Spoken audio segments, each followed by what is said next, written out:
Trillion dollar economy যে আমরা যে টার্গেট করেছি, কক্সবাজার হচ্ছে তার মধ্যে অন্যতম একটি গ্রোথ হাব। উদ্দেশ্য হচ্ছে কক্সবাজারকে একটি পর্যটন হাব, রিজিওনাল এবং ইন্টারন্যাশনাল হাব হিসেবে এবং ক্ষেত্রমতে কমার্শিয়াল হাব হিসেবেও পরিণত করা।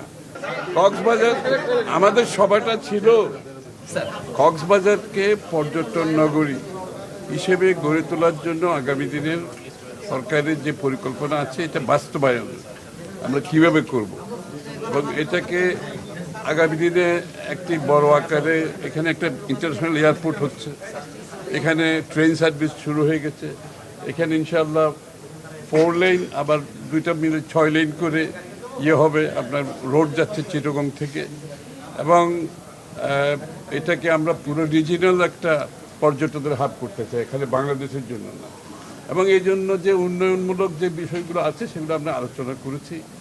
আপনার এটা প্ল্যানিং কি হতে হবে আগামী দিনে, ওভারঅল কক্সবাজারের মাস্টার প্ল্যানের মাধ্যমে এটাকে সার্বিকভাবে আমরা কিভাবে এটাকে আন্তর্জাতিক এবং রিজিওনাল হাব হিসাবে করতে পারি, এই বিষয়গুলো আলোচনা হয়েছে। মূলত আমার মনে হয় সালাউদ্দিন আরো বেটার এক্সপ্লেন করতে পারবে, ডিটেলস একটু বলে দেওয়ার। কক্সবাজারের একটা সমন্বিত উন্নয়ন পরিকল্পনা বাস্তবায়নের জন্য কক্সবাজারের সমন্বিত উন্নয়ন পরিকল্পনা বাস্তবায়নের জন্য মাননীয় অর্থমন্ত্রী মহোদয়কে সরকারের পক্ষ থেকে দায়িত্ব দেওয়া হয়েছে। উনি এই কমিটির সভাপতি। আমরা কক্সবাজারের সংসদ সদস্যগণ এখানে অংশগ্রহণ করেছি। মাননীয় পর্যটন মন্ত্রী, পরিবেশ মন্ত্রী, গণপূর্ত মন্ত্রী, ভূমি মন্ত্রী সহ সংশ্লিষ্ট মন্ত্রণালয়গুলোকে সমন্বিতভাবে সিভিল এভিয়েশন বলেছি, সবাই মিলে এবং সংশ্লিষ্ট সচিব এবং কক্সবাজার উন্নয়ন কর্তৃপক্ষের চেয়ারম্যান, পৌরসভা সবাই মিলে এখানে আমরা আলোচনা করেছি। সিদ্ধান্ত হয়েছে একটা মাস্টার প্ল্যান প্রণয়ন করা হবে, যেটা অনগোয়িং আছে। 2026 সালের মধ্যে সেই মাস্টার প্ল্যানটা আমাদের গ্রহণ করতে হবে, সম্পন্ন করতে হবে এবং ফাইনালাইজ করতে হবে। এই ব্যাপারে আমরা একমত হয়েছি। এই মাস্টার প্ল্যানের মধ্যে যা কিছুই থাকবে তার মধ্যে অনেক কিছুই অন্তর্ভুক্ত থাকবে। উদ্দেশ্য হচ্ছে কক্সবাজারকে একটি পর্যটন হাব, রিজিওনাল এবং ইন্টারন্যাশনাল হাব হিসেবে এবং ক্ষেত্রমতে কমার্শিয়াল হাব হিসেবেও পরিণত করা এবং পরিবেশ বান্ধব ইকো ট্যুরিজমের এলাকা নির্ধারণ করা। মেরিন ড্রাইভ রোডের সংশ্লিষ্ট সমস্ত এলাকাতে যে সমস্ত ইকোলজিক্যালি যে ক্রিটিক্যাল এরিয়া ডিক্লেয়ার করা হয়েছে তার ভিত্তিগুলো পুনর্বিবেচনা করা। বিকজ এগুলো কিসের ভিত্তিতে করা হয়েছে আমরা জানি না, যার কারণে ট্যুরিজমটা ফ্লোরিশ করছে না, ওখানে বিনিয়োগ হচ্ছে না।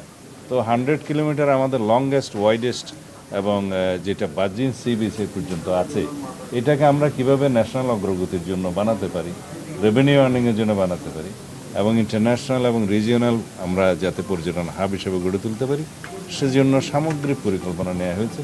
এগুলোর উদ্দেশ্যে এক পর্যায়ে কক্সবাজারকে হয়তো সিটি কর্পোরেশনে উন্নীত করার পরিকল্পনা নিতে হতে পারে এবং সেখানে ব্লু ইকোনমি সহ সি রিসোর্সেস এক্সপ্লোরেশনের জন্য যে সমস্ত ইনস্টিটিউশনসগুলো আনা দরকার সেই ইনস্টিটিউশনগুলো বিশ্ববিদ্যালয় সহ স্থাপন করা হবে।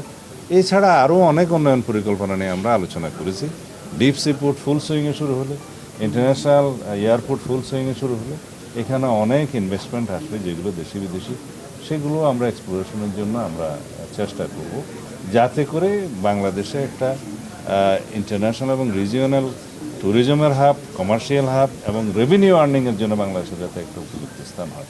এইটা তার সাথে আমরা সিওয়ারেজ প্ল্যান, ওয়াসা সমস্ত কিছু, ওখানে সারফেস ওয়াটার ট্রিটমেন্ট সহ সব কিছু অন্তর্ভুক্ত করব। এইভাবে আমরা পরিকল্পনা নিচ্ছি। দেখি মাস্টার প্ল্যানটা আমি একটু অ্যাড করি। এটা পুরো বিষয়টা হচ্ছে আমাদের যে 2034 ট্রিলিয়ন ডলার ইকোনমি যে আমরা যে টার্গেট করেছি, কক্সবাজার হচ্ছে তার মধ্যে অন্যতম একটি গ্রোথ হাব, আপনার গ্রোথ সেন্টার হিসাবে কন্ট্রিবিউট করবে এই ট্রিলিয়ন ডলার ইকোনমিতে। কক্সবাজারের ইকোনমি, কক্সবাজারের সার্বিক উন্নয়ন এই ট্রিলিয়ন ডলার ইকোনমিতে একটি বড় ধরনের অবদান রাখবে।